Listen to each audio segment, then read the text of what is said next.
G'day!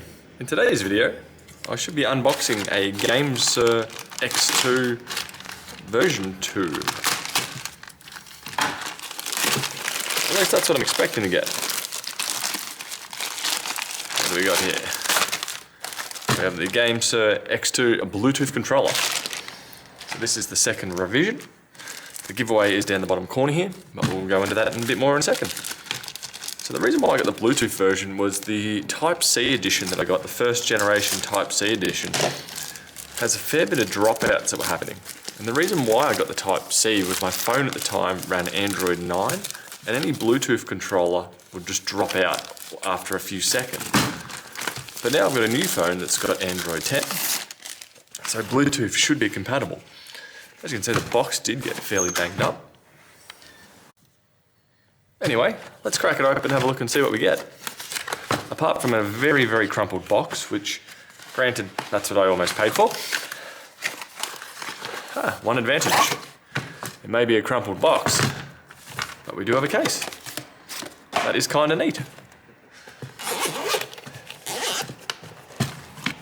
What do we find?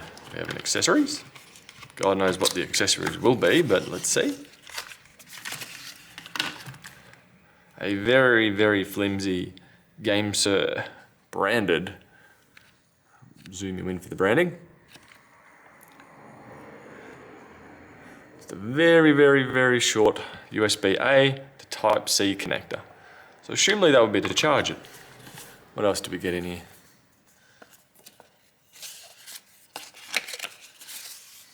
Thank you for giving the opportunity to grow, blah, blah, blah, blah, blah.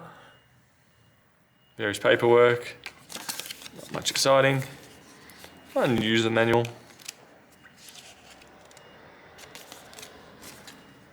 GameSir stickers. Replacement thumb caps. Unique. I like that idea actually. Not for me, but it's a possibility. Quality control. And let's get this out of here. I do like this over the original white colour. And I'm used to seeing a Type-C connector right here. The buttons themselves feel the same as the previous version, so if you've had an earlier version, they do feel fairly similar. There may be a slight curvature on this button now. Maybe a slight different of the padding, or at least the shape of the padding. Yeah, let's zoom out a little bit for you guys. I'm actually not really used to the Xbox style of joystick, so this will be slightly different compared to what I'm used to. I don't mind the D-pad.